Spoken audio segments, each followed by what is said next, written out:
दोस्तों, इस्राइल कभी नहीं चाहता कि ईरान से अमेरिका की डील हो। यह बात अमेरिका भी अच्छे से जानता है। अब इस्राइल की बड़ी तैयारी है, नई बात नहीं है, पहले से तैयारी थी, अब पूरी रिपोर्ट आ गई है। यह रही रिपोर्ट। इस्राइल तैयारी कर रहा है अकेले अपने दम पर, बिना अमेरिका के ईरान पर बड़ा हमला करने की।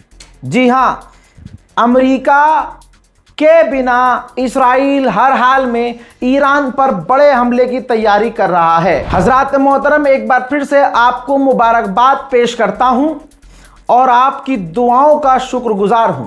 हम सब ने मिलकर दुआ की है कि शैतान को झटके पर झटका लगे। इस बार अमेरिका को ऐसा झटका लगा है कि आप सभी को मालूम है डोनाल्ड ट्रंप फ्रस्ट्रेटेड है। डोनाल्ड ट्रंप पब्लिक के सामने आकर झूठ बोलता है, लेकिन अब क्या करेगा। रिपोर्ट यह है कि आपकी स्क्रीन पर जो आदमी रिपोर्ट में नजर आ रहा है, यह अमेरिका का टॉप जनरल है, कोई छोटा मोटा नहीं, अमेरिका का यह टॉप जनरल है। इसने डोनाल्ड ट्रंप से खुद कहा है कि हमें ईरान के साथ जंग को खत्म कर देना चाहिए। हम क्रॉस बॉर्डर वॉर में, हम एक तरह से बुरी तरह से इस जंग में फंस चुके हैं। उधर तेहरान में इंडस्ट्रियल इलाके में, एरिया में आग लग गई है।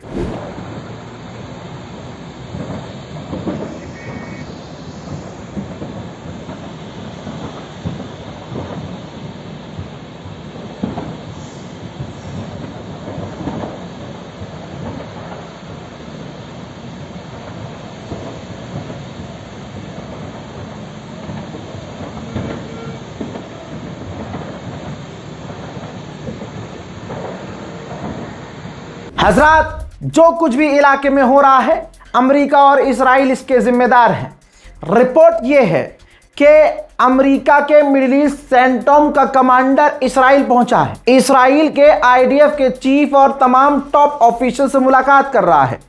मेरा मानना यह है, अगर डील भी हो जाती है, इस बात को दिमाग में बैठा लीजिएगा, मेरा मानना यह है कि अगर डील हो भी जाती है, तब भी अमेरिका इस्राइल इसी मौके के तलाश में होंगे कि कब ईरान पर हमला करके ईरान को तोड़ दिया जाए। ईरान को मिटाने के चक्कर में अमेरिका खुद अपने हाथ पैर गंवा रहा है। सुपर पावर का नशा उतर के पिछवाड़े में डंडे की तरह घुस रहा है। अमेरिका के न्यूयॉर्क टाइम्स में बताया क्या लिखा है कि अमेरिका के हथियार ईरान से लड़ते लड़ते खत्म हो गए, तो यूरोप और दूसरे इलाकों से, दुनिया भर में जहां जहां उसने हथियार तैनात और डिफेंस सिस्टम तैनात किए थे, वहां से भी उसने अपने हथियार मंगा लिए, अपने डिफेंस सिस्टम मंगा लिए।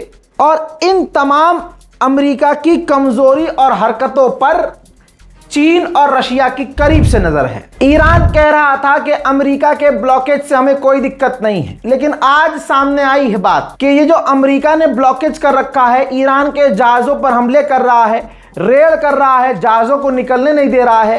ये देख लीजिए, रिपोर्ट ये आई है कि ईरान के ऑफिशियल्स टेंशन में है कि अमेरिका ने जो ब्लॉकेज लगा रखा है, उससे हमारी इकोनॉमी पर असर पड़ रहा है, और माना है उन्होंने कि हमारा नुकसान हो रहा है, हम ट्रेड नहीं कर पा रहे हैं, हमारे मुल्क की इकोनॉमी तेजी से गिर सकती है। हजरात, इस्राइल के जो एनर्जी मिनिस्टर साहब हैं, ये इंटरव्यू में बोले कि अमेरिका के साथ ईरान की डील होनी ही नहीं चाहिए। हंसी मुझे इस बात पे आई कि कहता है कि ईरान की जो सरकार है वो अगले 3 साल में गिर जाएगी। मेरा ये कहना है भाई, 5 साल में, 6 साल में तो सरकार ही बदल जाती है। तो अगर सरकार बदल जाती है तो 3 साल बाद अगर ईरान में सरकार गिरी या बदल गई, तो तुम जीत इसे कैसे मानोगे। सऊदी अरब के जुबैल इंडस्ट्रियल सिटी एक इलाका है, वहां पर सऊदी का ऑयल रिफाइनरी सेंटर था, ठीक है, उस पर हमला हुआ है। रुक जाओ, ये तस्वीर देख लो, हमला हुआ है, ये कंफर्म है, सऊदी डिनाई नहीं कर सकता है। लेकिन हमला किसने किया है, न ये ईरान ने बताया है, न यमन ने कहा है कुछ, ना तो सऊदी अरब ने कोई खुलासा किया है। इराक की फौज ने ईरान समर्थक लड़ाकू ग्रुप से उनके हथियारों को जब्त किया है। अमेरिका का प्रेशर इराक की गवर्नमेंट पर साफ नजर आ रहा है। उधर यमन की सरकार ने कहा है कि हमने हूथीस के ठिकानों पर हमले किए।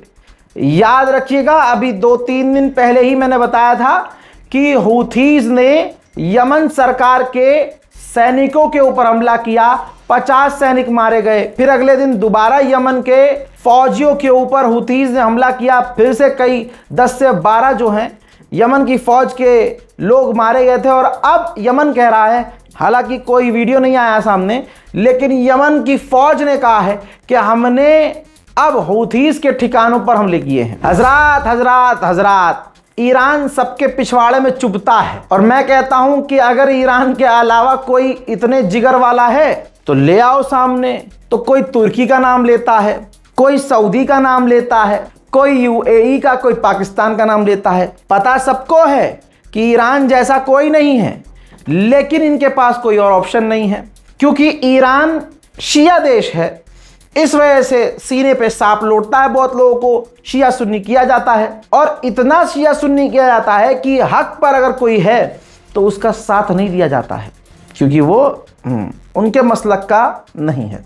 मोहतरम हजरात, सच्चाई खोली है खुद अमेरिका की सरकार ने।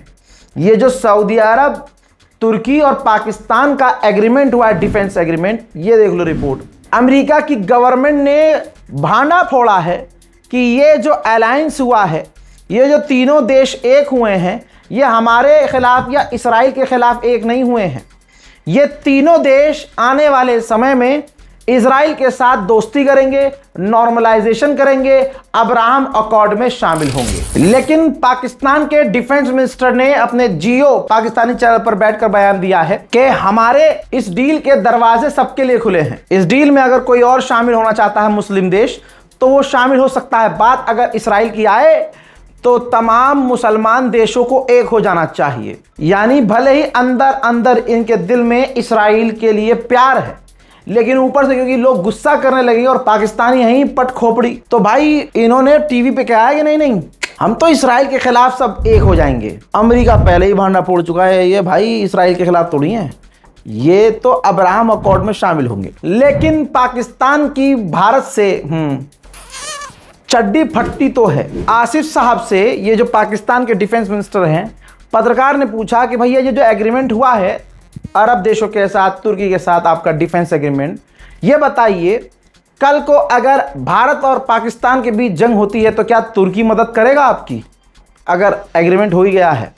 तो साहब ने फरमाया कि ये एग्रीमेंट जस्ट अभी हुआ है, मैं ये नहीं कह सकता कि वो हमारी मदद करेगा कि नहीं करेगा। उधर तुर्की के विदेश मंत्री का भी बयान आ गया है।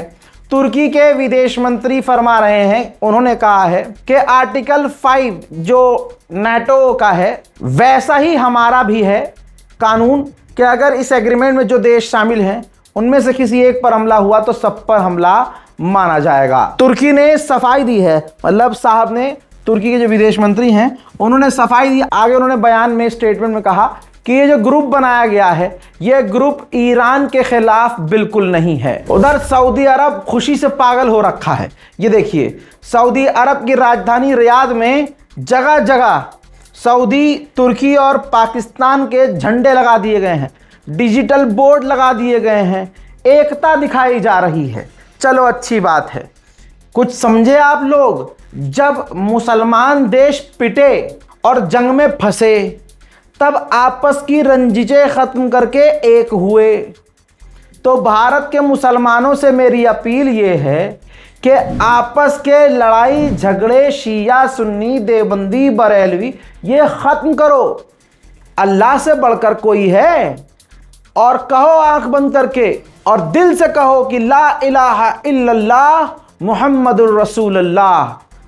वहदहू ला शरीक के अगर मानने वाले हैं, हम सबका अल्लाह एक है। कुरान जो आसमानी किताब है, वो आपकी, वो हमारी, हम सब मुसलमानों की वही कुरान है। मस्जिद अल्लाह का घर है।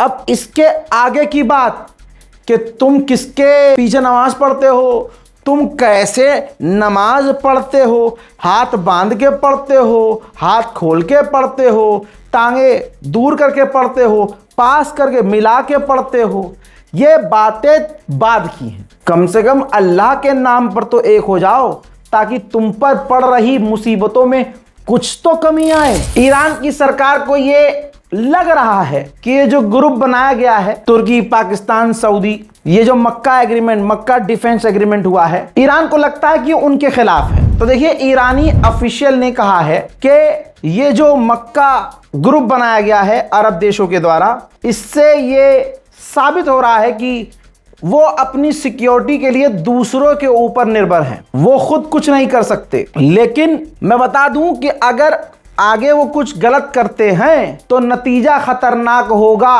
आगे उन्होंने कहा कि हर हाल में कोई गलत कदम ना उठाया जाए, हम वार्न करते हैं। उधर लेबनान का यह हाल है।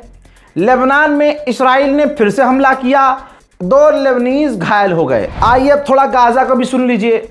गाजा के हेल्थ मिनिस्ट्री ने कहा है कि 19 लाशें हमें मलबों में दबी हुई और मिली हैं और संभावना है कि अभी और लाशें बरामद हों। उधर इजिप्ट के विदेश मंत्री ने, शायद मैंने तो पहली बार सुना है कि इतनी हिम्मत करके कुछ बोला है। इजिप्ट के विदेश मंत्री ने कहा है कि हमास हथियार डालने को तैयार है, लेकिन इस्राइल गाजा के लोगों को निकाल रहा है, उन्हें अभी भी मार रहा है। इजिप्ट के विदेश मंत्री ने आगे अपनी रेड लाइन बताई है। कहा कि अगर फिलिस्तीनियों को फिलिस्तीन से निकाला जाता है तो वो हमारे लिए रेड लाइन होगी। हमास ने अमेरिका से रिक्वेस्ट की है कि हम हथियार डालने को तैयार हैं, आप इस्राइल पर प्रेशर बनाइए कि वो डील का पालन करे और हमले ना करे और इलाकों से बाहर निकले। कुछ अमरीकी यहूदी अमरीकी वो फिलिस्तीन आना चाह रहे थे फिलिस्तीनियों को सपोर्ट करने के लिए, लेकिन इजराइल ने उन्हें परमिशन नहीं दी और उन्हें आने नहीं दिया। हालात मिडिल ईस्ट में यही हैं। मैंने आपको तमाम चीज़ें बता दी हैं। चैनल को सब्सक्राइब ज़रूर कर लीजिएगा, रिपोर्ट को शेयर कर दीजिएगा। जय हिंद।